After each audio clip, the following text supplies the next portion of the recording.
is also not personal.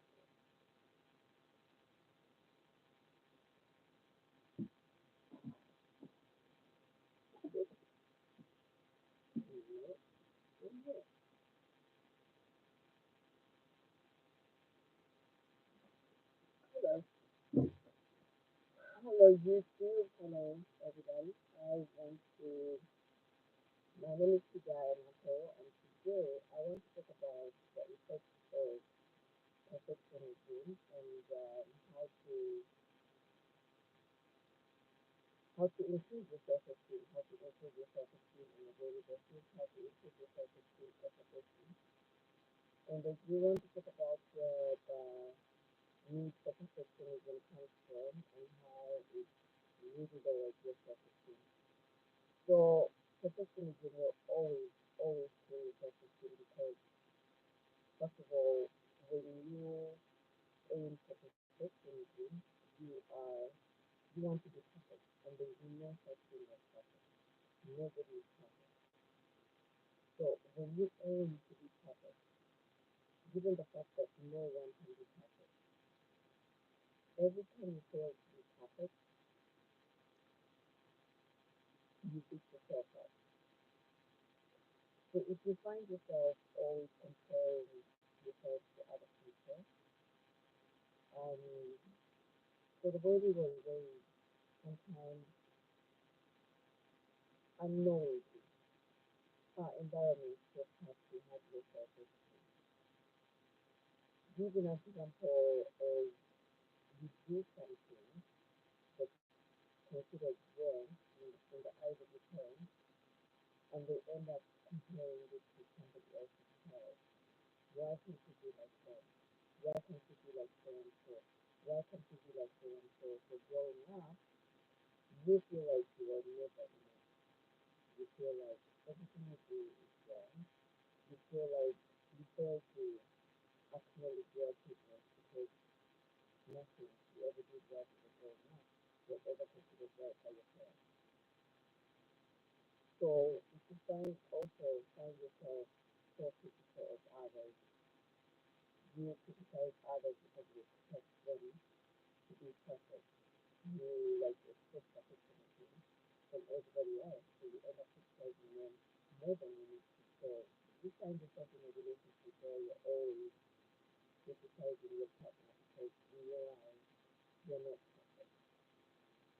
Um, so you beat yourself up for mistakes that you made because when you were growing up, there was never room for making mistakes. Every time you made a mistake, you were shamed. You were maybe your parents, and well, your parents are knowing to lower your self-esteem by shaming you every time you make a mistake. And so, with that being said, you feel so much shame, and you also find yourself shaming others. So when you're growing up and thing you made a mistake or you basically did something that was not expected of you, they somebody said to you, shame on you, how can you do something like that? So you end up harboring so much shame inside, which lowers your self-esteem in the end. Also, you find yourself getting discombobulated over the smallest things. You expect something to go this way and it goes left, and that shatters your whole being. That you find that because of that small thing that happened, you everything else falls out of place. Even your achievements become invisible. You expect so much from yourself, and then you feel so low when you don't meet your own expectations. You set the standards so high for yourself. You set impossible standards for yourself because impossible standards were set for you when you were growing up. So from all this, everything usually comes from your childhood. There's a child inside of you that was shamed, that was never allowed to make mistakes because the whole world came to an end when the child made a mistake, and now it's your responsibility to help that child heal. It's your responsibility to raise your self-esteem as an adult. Yes, you couldn't control the way that you were raised. You could not control the conditions in which you were raised. You could not control your parents' reactions when you made mistakes, when you got poor grades, when you came out, like, when you didn't live up to the expectations of your parents, when you didn't act like your older sister or your older brother. That you had no control over. What you have control over is how you show up now as an adult, how you show up, and it's your responsibility to raise your self-esteem now. So the first thing I want you to do is know that you're not perfect. Nobody is perfect, and that's okay. There is no such thing as perfect. So you find yourself showing up, and you don't worry about making mistakes, because when you worry about making mistakes, you don't give yourself room for growth. You are afraid to try new things because what if you make a mistake? So when you allow yourself to know that you're not perfect and you never will be, and nobody is perfect, you find yourself open to trying new things. You find yourself open to taking more risks and knowing that it's okay to make a mistake, because when you make a mistake, you learn from it and then you know better. When a child's learning to walk, they fall because they've been so used to crawling. But when they fall, they don't give up. They don't give up just because they've fallen. They'll get right back up and try again. So, let's see.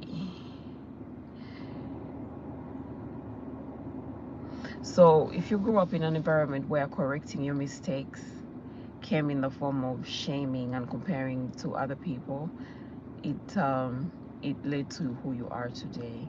It led to how you're raising your children. Instead of correcting their mistakes and showing them the right path to take, you're shaming them. You're comparing them to, why can't you be like somebody else? Anyway, also, you were severely criticized in school by teachers and your peers. There was always groups of kids in school that considered themselves higher than the rest of us, or the rest of there were the it people in school that everybody was striving to be like. So if you were made to feel this way while you were growing up, you find yourself striving to live other people's lives. You lost yourself along the way. So you get into a relationship, and this is the kind of life you want to live. You are going to live in the image of your in-laws or your parents. Your parents are going to sit you down and tell you, don't go out and shame me, don't go out and bring shame to this family. So you don't even know who you are, because you weren't given a chance to make mistakes, to learn from them and know better. You always strive for perfection. I don't know how else to put it. If I ever find a better way to put it, I will let you know. um you find yourself walking on eggshells around the people around, especially in a relationship. You find yourself walking on eggshells around your partner because you don't know what to do, because you're so afraid of making mistakes that you're not free enough to express who you really are. You're not free enough to do something that you think might come out, or might be viewed as a mistake to your partner. So you're walking on eggshells, and this sucks the life out of you. This will suck the joy out of your family. um yeah, so you lose your personality. Well, at the end of the day, you don't have to be perfect to be lovable. You are lovable just as you are. You're enough. You I want you to wake up in the morning and look in the mirror and tell yourself that I am not perfect, and nobody is perfect, and that's okay. You are not perfect. Nobody is perfect, and that's okay. And this will help you walk this life with your head held high, because you know you're living life on your terms. You're not living life on your parents' terms. You're not living life on your sister's terms. You're not living life on your parents, teachers, or friends' terms. You're living life on your terms. And that's okay. Everybody is different. We were all put on this earth for different reasons, which is why we have different characters, which is why we have different behaviors. You and your partner were raised in two different households. You cannot expect to have the same principles. You might have similar principles that you should not expect to have the same principles, because you were not raised in the same household. You did not go to the same schools. You don't have the same life experience. You've met this person as an adult. You've met these people as adults, people at work, your friend circle. You're different people, and that's all right. Now you come together and figure out how you can make life work in sync, knowing that you're from different backgrounds. You have to accept yourself as you are before you expect other people to accept you as you are. You have to love who you are. You have to allow yourself to make those mistakes that you perceive as mistakes. And now I want you to turn the word mistakes into lessons. So when you're pursuing something new, you're not afraid to attack it head on. Go ahead and do something new and learn from it. If something new you're trying, you take a step that doesn't work, now you've learned that step, that direction, going in that direction does not work. Turn your mistakes into lessons. And until next time, this is all I have for today. Have a good day, if I know how to end this.